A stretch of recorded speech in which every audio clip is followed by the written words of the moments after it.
Um, okay, so I'm recording this. This is October 9th. It's our first information session for the North Adams Microenterprise Stimulus Program. We're going to talk about what this program's about, the application process, and the review process. Um, and then we'll take questions at the end. We can take some questions along the way, but I think you'll find that we will probably be answering some of your questions as we go along, but feel free to ask questions. Um, my name's Amy Shapiro. I'm the Business Development Director with the Franklin County Community Development Corporation.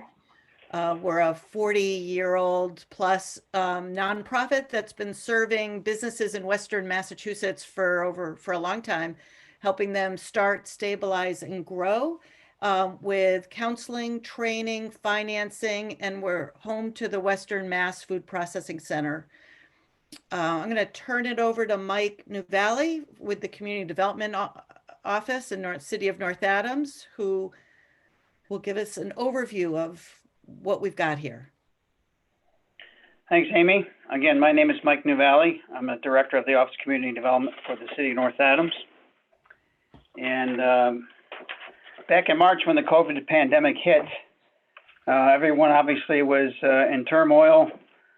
People working from home overnight and having to set up home offices and making all electronic tools and technologies work and sync up with everything else. It got a little bit crazy. And at that time, the federal government, through the Community Block Grant Program, and foresaw the need for assistance to small businesses. And it was, the latter part of March when the discussion of this pot of money, this federal CDBG CARES Act COVID money, actually became known to us technicians in the field. Unfortunately, it took a long time to get from March to now to launch the program, but being involved with government programs for many, many years, there's so many things that have to be ironed out and made and created in terms of the forms and figuring out eligibility requirements. So when the product hits the street, it is ready for the consumer to partake in, and making sure we have something that we don't have to stall and go back and review things. And maybe along the way, we're going to have to do that here or there. But we were very fortunate, North Adams, to submit a grant application, which was funded. We have a loan. We created the city's first ever North Adams Microenterprise Stimulus Fund.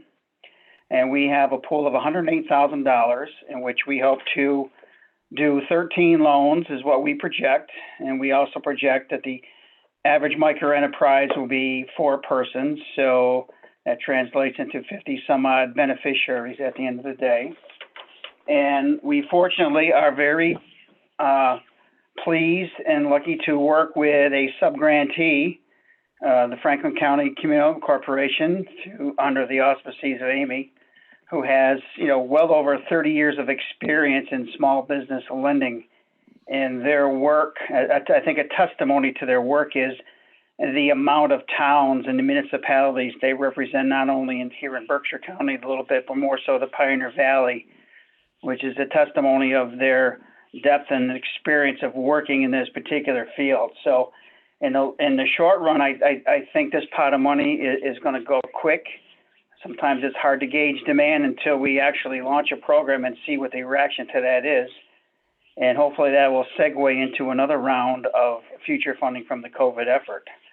Programmatically, I would also like to see, or at least it's my hope, that all the hard work that Amy has put into the formulation of forms and application guidance instructions and frequently asked questions, worksheets, et cetera, at some point could become the boilerplate, the template for everyone to use, not only across the state of Massachusetts, but across the country, because let's face it, federal CDBG is federal money.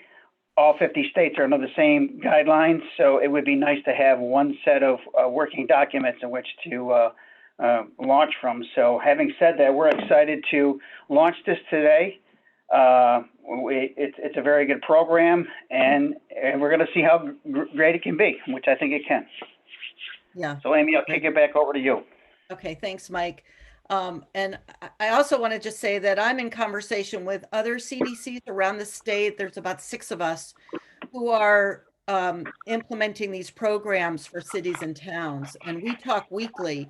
And what's been great is that we're sharing all kinds of tips, and our applications are similar. And because our guidance from DHCD, the state funding source, which actually the original money comes from HUD, this is CARES money from the federal government. We're all kind of, kind of figuring this out too, because the guidelines are clear and open for interpretation in some areas. But what's exciting is that we finally have this program. We are launching the official application on the 15th of October.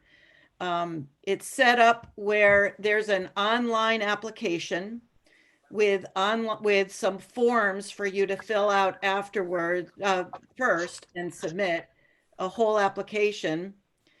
Once we have a completed application, then it will go to the review process, and we have some reviewers who will then make sure that the application is eligible for review, and also they have a criteria and a metrics, and there'll be a scoring, and then awards will be made, and then the ones that might be remaining will stay in the pot, and the pool, and hopefully we can, as we go through this, we'll see what projects can get funded based on the criteria. This application basically came down from HUD, and so it's pretty straightforward with what we're asking. Some of these questions you'll think is crazy, but we're asking them because we have to report on them. And it is, it's just, that's what it is.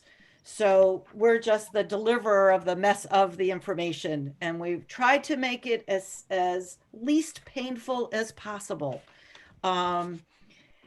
We're hoping that you put in the time to fill out the application and do all the paperwork and the forms for what could be up to $10,000 of a forgivable loan. And what that means is, if you were awarded these funds, you would get a loan for up to 10,000. Basically, I'll get to that in a minute. And after you spend the money the way you said you were going to spend the money, and you prove it, then we can convert it to a forgivable loan versus a loan. And we have set guidelines for that we're implementing. So the goal of this is to help small businesses sustain their business and get through this very challenging time.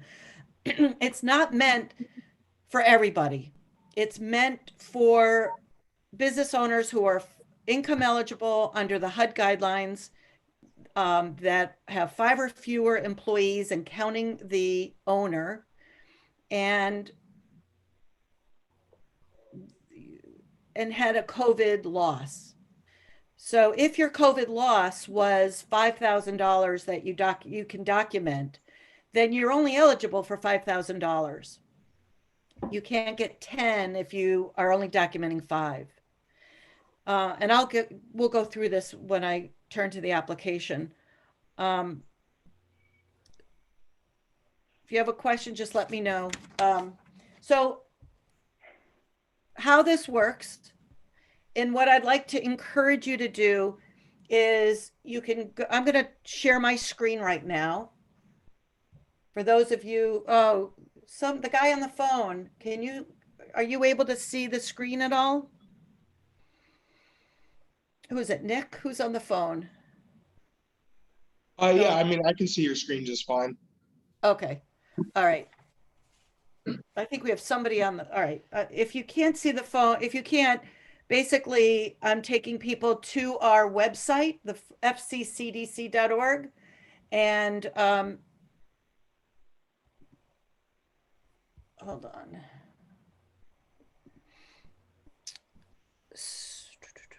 Okay, here we go.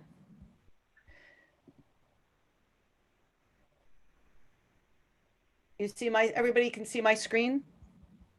Yep. This is all right. Yes. So on the Franklin County CDC website, we have we've got a tab called Business Assistance. If you click on Business Assistance, you get to the COVID Recovery Microenterprise Assistance Program.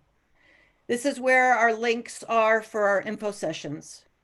If you scroll down, it gives you some information about the program and some contact information. We're running 3 different programs right now, one for North Adams, one for 23 towns in Franklin County, and then also one for Greenfield, Shelburne, and Buckland and Montague.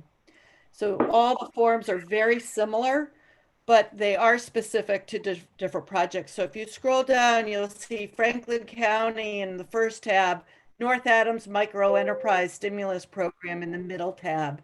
If you click on that, it has information about the program and walks you through the different steps. Step 1 is we really encourage you to go to the frequently asked questions first.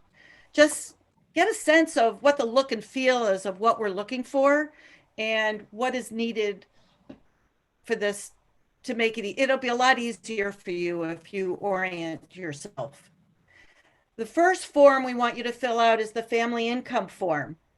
And again, in order to be eligible for this project, you need to be income eligible. We have instructions on the first page.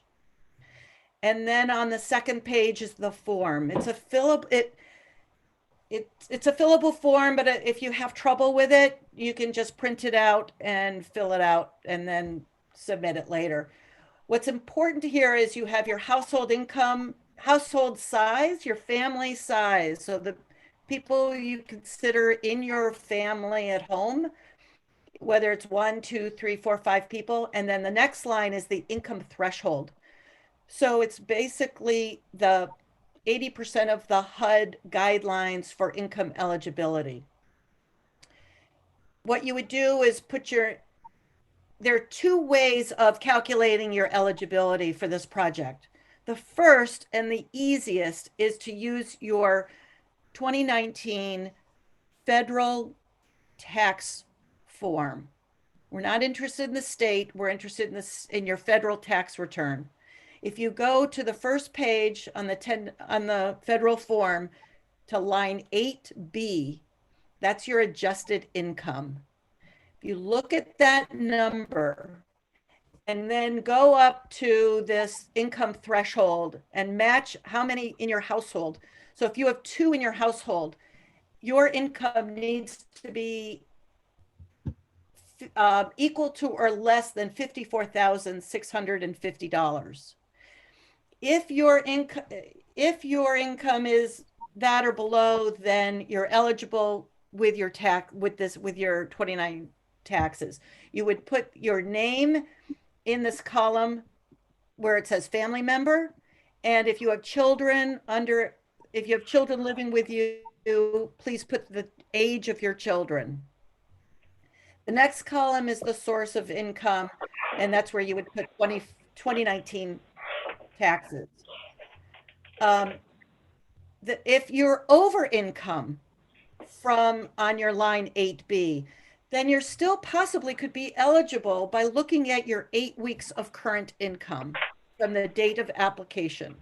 So if you take today and you go back 8 weeks and you add up your income from pay stubs, from unemployment, maybe some income that you've pulled out of the business for your personal income, you would then on the bottom part put your name, and your income source, whether it's wages from your business, unemployment, you'd put it in the second column.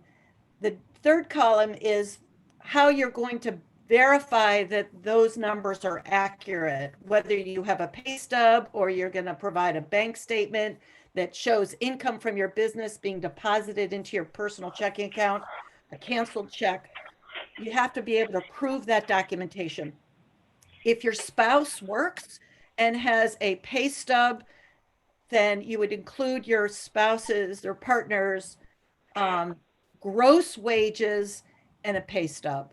And together, added together, calculated over 52 weeks, then you would take that and see if it is 54,650 or below.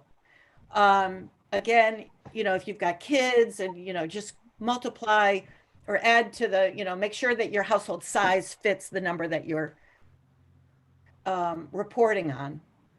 This is step one, because if you're over income and not eligible at this level, then you're not eligible for this particular project. And I encourage you, if you are not eligible, to come talk to me. There might be other funds or other opportunities that are available. This fund is not for everybody. It is meant to be for low, moderate income people who have 5 or fewer employees. Okay, so I'm going to go back. So that's the first form. The second form is the profit and loss worksheet. Again, all the forms are on our website. If you use QuickBooks, you can easily do a report for 2019 and 2020 profit and loss side by side. We're trying to understand what the COVID loss is for your business. And one of the only ways we can do it is to verify what did you do last year and what's different this year, and see what the income change is and the expense change. If you don't have QuickBooks and you're doing it manually, or you have another spreadsheet system, we've provided a worksheet for you that's a fillable form. You can put in the different income, all your expenses, it'll calculate at the bottom. Again, either one works for us. The point of this is that you need to document what your loss is through the COVID pandemic. And this is one way to do it. The next form is the proposed use of funds. Now, we encourage you to do these forms first, because as you fill out the application, you're going to need this information. And so it'll just go that much quicker. This form has specific categories in the drop down that are eligible expenses for this fund, for these funds. Staffing, which is employees and benefits, equipment, inventory, materials and supplies, rent, utilities, COVID supplies, technical assistance if you need to hire an attorney or a CPA or a bookkeeper or a web designer, services, just general services, working capital, and what's the last one here? Oh, and other. What's not eligible is funds for major equipment purchases, purchases of property, construction activities, business expansion, or lobbying. It's very clear. It's marked in several places. If you got to use power tools, it's not eligible, because then it goes to prevailing wage for the labor costs. Here you would identify how you would use. So say you calculated in your profit and loss, you had a $30,000 loss. Well, you have up to $10,000 for this to apply for these funds. So here you would basically use these drop down, these line items, identify what category you're wanting to spend this to use for these funds, put a description in, and then we have 2 columns, March 10th, from March 10th, 2020 to today, or from today forward for 3 months, date of application say. We want to know if you're spending your money backwards or ahead. It doesn't matter. You can do either, as long as you have receipts that you're using to use these funds for. Because when it comes back to verify and convert from a loan to a forgivable loan, you're going to have to document expenses with a canceled check, a receipt, maybe a bank statement to show that it was cashed, And we'll go through that when we have the forgivable process. We'll have documents for that. Yeah. So again, by the time you get to this form, you know what your loss is, you know how much you can apply for, and then you're ready, and you know if you're income eligible, and then it's time to go to the application. So we have a PDF of the application right now on our website. Um, it's over here, preview of online application. It becomes live on noon on the 15th. And so we can't, hold on. Okay. So anyway, here's the application. We start off with your business contact information. So also eligibility is based on that your business is physically located and registered in the city of North Adams. You can live in Williamstown, you can live in Clarksburg, it doesn't matter. What matters is that your business is located in North Adams. Your home address we need to know because we also will use your home address to verify the income numbers. So actually the income numbers on the family income form are for North Adams, but if you live in Vermont, say, we're going to have to use different numbers, and there'll be different income verification numbers. So for right now, we need the business owner's home address, and also what's important is preferred contact information. What's the best way to get a hold of you? Because we will be calling you to verify or get some other information or help you out because you might have forgot something, want to clarify something. The minimum basic eligibility for this project is that you have to have 5 or fewer employees on the date of application. That's not full-time equivalents, that is bodies, people. Full-time, part-time, it doesn't matter, just number of people counting the owners. We need to know if your business is a for-profit or a nonprofit. Nonprofits are not eligible. If you were in business before January 1st, 2019, you are eligible. If you were a startup after January 1st, you're not eligible. Might be other funds that might come up for you that are available. Like I said, this is not for everybody. This is for, people who are eligible.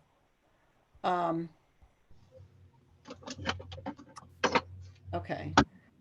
Do we lose people? Mike, are you still with us? Yep. Okay. All right. Oh, I got it. Okay. All right. You have to provide goods and services to multiple clients or people. It's not for hobbyists. It's for people who actually have a cash flowing business that serves a variety of clients. That you are current with all state and municipal taxes through March 1st, starting from March 1st back, you were current, or you have a workout plan with the state or the city.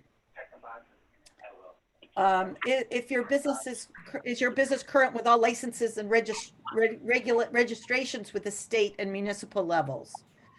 Are you in any litigation with state and municipalities? We need to know. Is your business registered with the city in North Adams? So that didn't get cleared up. So here again, we're going to be checking with the city to make sure you're current with your taxes, your excise tax, and your business certificate. So if you know that you haven't paid your business certificate in a few years, I don't know how many years. Was it every 3 years, Mike? Do you know? Or 4 years? I'm not quite sure. We can check on that. Yeah, we'll figure that out. But anyway, you need to be current with that. If you have a workout plan with the city, let us know. I don't think that that doesn't cut you out. I think but it is important for you to be current with your business license and taxes and stuff. Where did I go? Oh, you have to be over 18. So it's only for business owners who are over 18. And then here you check the industry sector that your business is in. There are a few industries that are not included in this project, like cannabis related, weapons and firearms, real estate sales, rentals, are not eligible, liquor stores, lobbyists, chain stores. Those businesses are not eligible. If you have more than one owner of a business that has more than 20% of ownership, please list their names and the percent ownership that they have. Each owner needs to fill out the family income form and here identify whether that each owner qualifies by their 2019 taxes or their last 8 weeks of income. If it's a husband and wife team, then you would both, and you qualified for the 2019 taxes, you would just put 2019 taxes for owner one and owner two. The demographic section is, again, this is all information that we have to report on. And the owner who's filling out this application should fill out the demographics for them. And if there's a second owner, we will have them fill out demographics later. This is all pretty standard questions. We need to know, we move into the owner's information. This is important. If the owner or owner's spouse, partner, family member holds a position on a board or commission in the city, we need to know because we have to fill out self-disclosure forms, a non-compete, and we have forms that you would fill out that just identifies that you are on a committee or a commission. It doesn't disqualify you. It just basically has to be for public record. Then we move into business description. What's happened since COVID? Are you open full time now? Limited hours? Have you laid off employees? No sales? Are you considering closing? Tell us what's going on. And then we start with probably one of the most important, the first of the many important questions is, how did COVID-19 impact your business? Tell us about jobs, sales, inventory, supply chain issues, general operations, what you're doing with PPEs. Do you have technical issues? How has the new regulations impacted your business? And with the mandatory shutdowns, we have prompts in the frequently asked questions for to help you, give you some guidance on that. But there's a lot of space for you to write whatever you need to write. But it's important, this money is for people who've had a COVID loss and can tell us what happened. And this is, again, what we're reporting on. Then this is just from your profit and loss, your COVID loss. What is the estimate of your loss? Is it between 1,000 and 5,000, between 5 and 7, over 10,000? Just check off what best fits. And then share with us in this box how much you're requesting. So we know.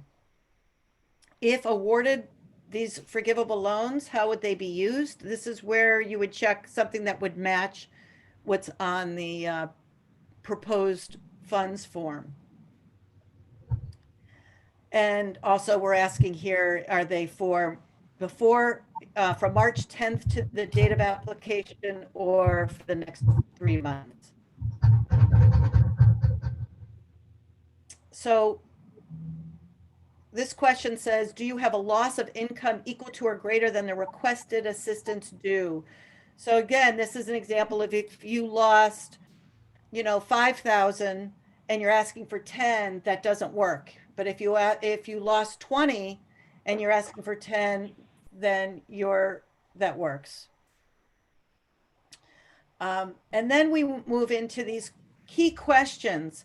Like I said earlier, part of this money that's available is to mitigate COVID, the loss that business owners have had, and also because it's tax money, it's meant to serve people with low and moderate incomes. And so these questions kind of try to draw that out of how it, like the first question, how, if at all, does your business support the basic needs of food, water, clothing, shelter, transportation, sanitation, education, healthcare of residents who are of low and moderate income? In our FAQ, we have some details about what we're looking for to help give you some ideas of how to answer that. The second question is, what makes your business unique and special in the community, the neighborhood, the town, and the region? Again, this is just trying to get a picture of what kind of business do you have and who do you serve and what makes it unique in the city. The third question is, describe any business changes or improvements, things that you've added, products you've added or services that you've developed, new strategies or tactics that you plan to implement using these funds.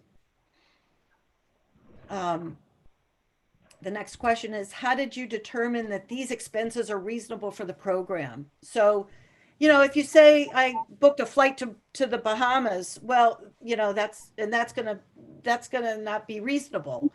So we want you to, tell us of the funds that you're asking for, how do you know that help us understand that they're reasonable for your need?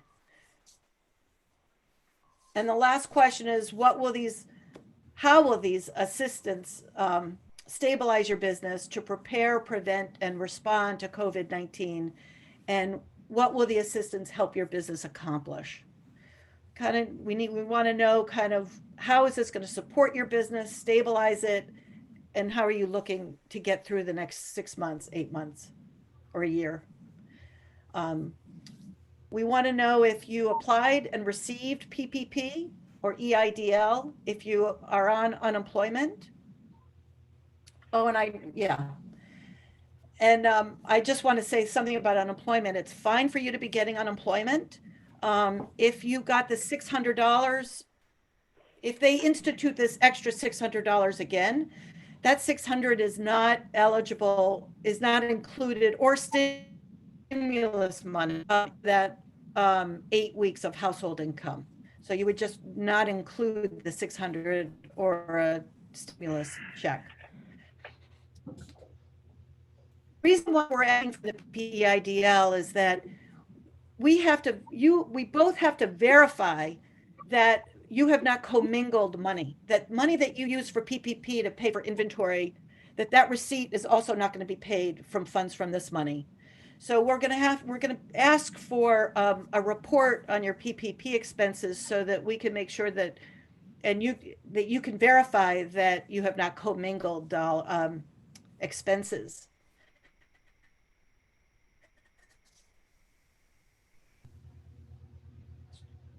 And you have a few certifications to certify that all this information is true and accurate. You can comments that you want to share with us. And the most important part of the whole thing is press submit. Don't forget to press. This thing does not come to us if you don't press submit.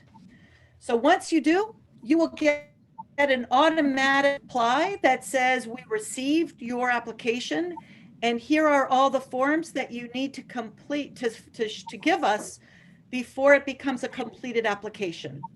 A completed application, I'm going to go back up to the top. A completed application is your family income worksheet, your profit and loss for 2019 and 2020, your proposed uses of funds, and your 2019 federal taxes and all the schedules. You can take those forms and you can mail it to us and our address is right. You'll have our address. You can drop it off in an envelope at City Hall with the North Adams Microenterprise Stimulus Program, NAMSP, at the top, attention Mike Nuvali, and it will get to us. You can email me and I can send you a secure link and you could upload all these documents to a secure location.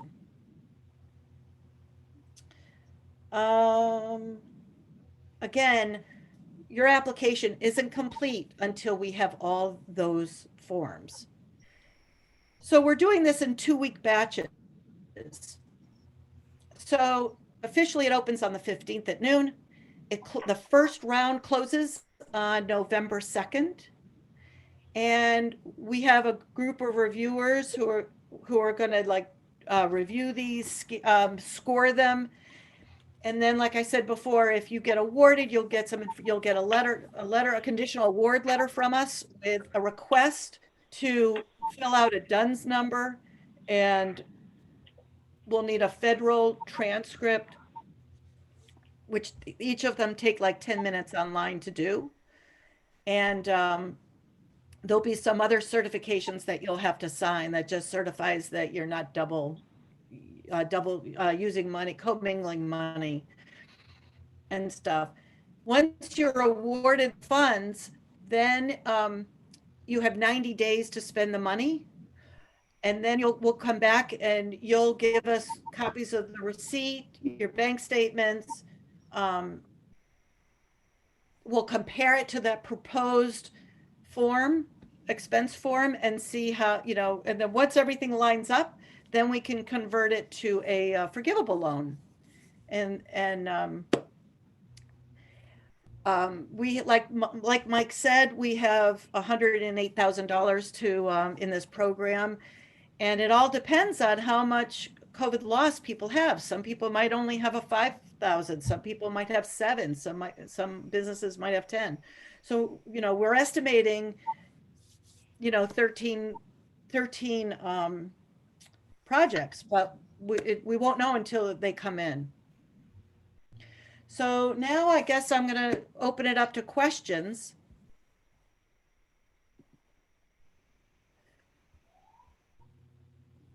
See if anybody has any questions for us.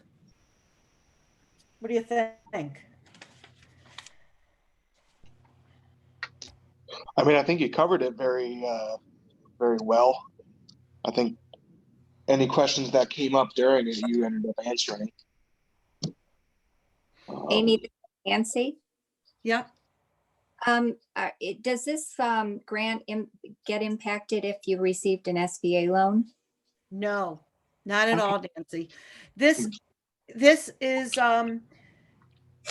as long as the money that you use the SBA money for is different from what the expenses are. So say you got that EIDL loan and you used it for inventory.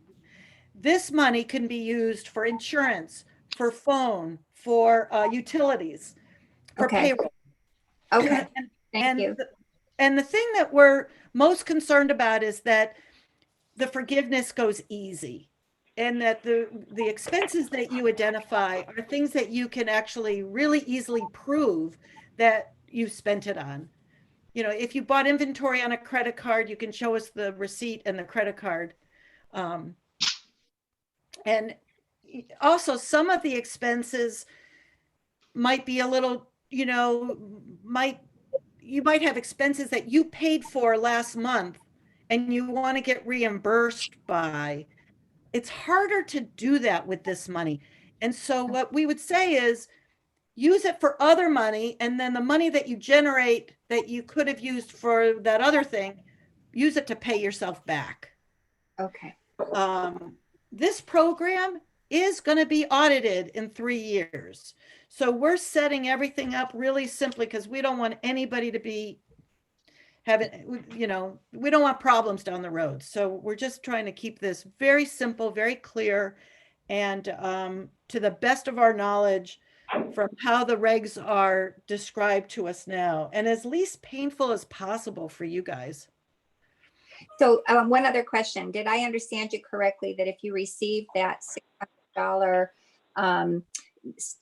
unemployment benefit check, none of those apply to the income total? Right. If you're qualifying yourself on the 8 weeks and you're Right. getting unemployment, the only unemployment part is that 250 or whatever that you're getting, not the 600. And that 600 went away in July, but if they reinstitute that this month or next month, that's not included. If you Okay. got a $1,200 stimulus check, that doesn't count for Okay. this project as income. And I also want to say that our understanding is that this money is not taxable. So that, we're still getting details on that, but it's not taxable. Even though you're going to have expenses against it. Okay, thank you. Yeah.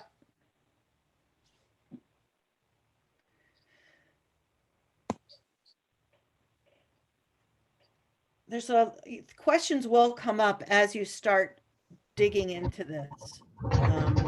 If you have any questions on any of this, just send me an email and I will get back to you right away, or you can call me. Emails are probably the easiest way to get a hold of me. You can send it to micro@fccdc.org or amy.s@fccdc.org. If you want to contact me directly, my cell phone is 413-834-2508. I'm in North Adams a couple times a week. Also on this call is Michaela Courtney McGarry, who is also part of our team. And she is in North Adams every day. She lives in town. There she is. So and Michaela can be reached, what's the best way to reach you? Hey, Amy? No. Yeah. Amy? Yes. I noticed across the screen the name of a local person I know, Tony Saltamartini. His name has popped up a few times. I get the feeling he's trying to ask a question, but I get the feeling he's not being able to be heard by anyone. Oh, I didn't know that. Well, So I'm Tony, here, why don't I'm here, but I'm not asking questions. Okay, Tony, I didn't know. Just want to make sure. I'm trying to understand the program. Okay. So if Whenever you have any someone's picture questions, pops up, it just means that there's noise in the background. Right. right. So Michaela is also available to answer any questions. She's new to this program, and also, if we pick up stuff or move stuff around, just let us know.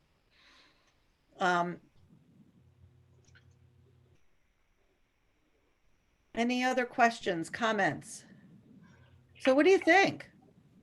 Is Michaela working out of Mike Nuvali's office in North Adams, or do you have a separate office?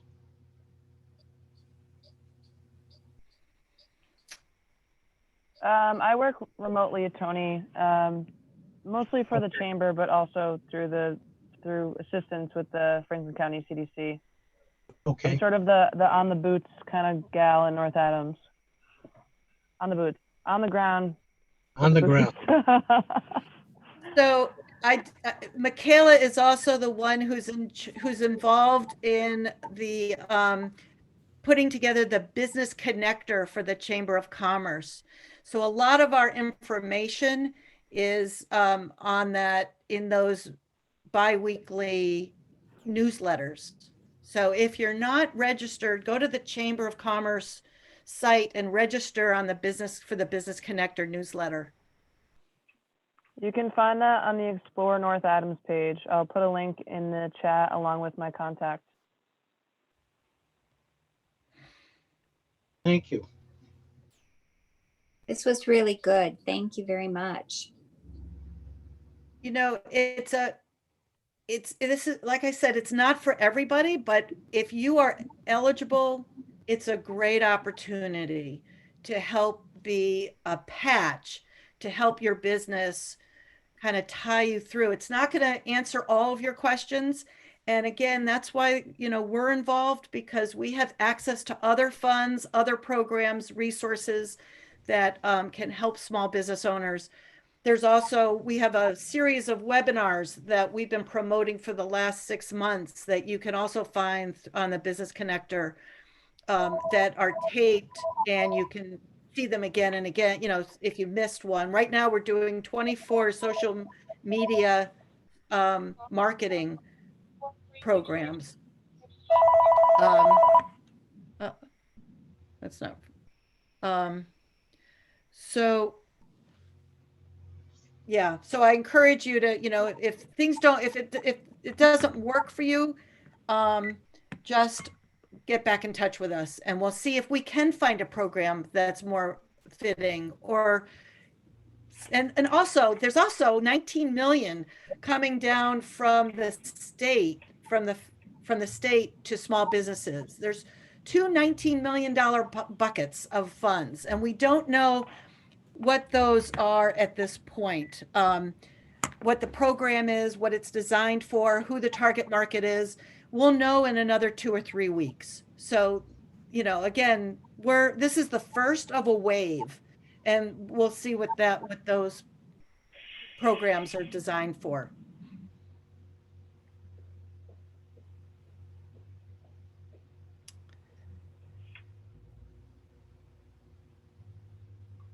Trying to think if there's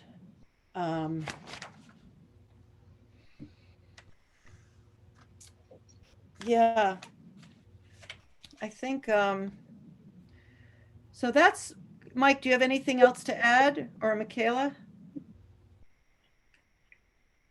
No, I'm good. I just think it's important for the businesses to know that the funding requested is tied to a loss where said loss is a direct result of the COVID pandemic. That clearly needs to be demonstrated.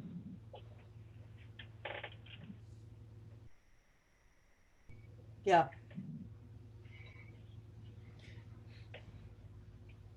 Yeah, it's really important. All right. Well, I think that's all I've got, unless you know how to reach me, right? If you have any questions, don't hesitate, even if it's on the weekend. People, I'm like in program right now, and we have a lot of people throughout Western Mass, actually throughout the state, work, you know, trying to go through this process. Again, it's get your data, get your information together, your profit and loss, and your figure out your COVID loss and what you would do with funds. That's really important. Anybody else? Thank you. Thank you for joining us. Thank you Thank very you much. so much. Been Very very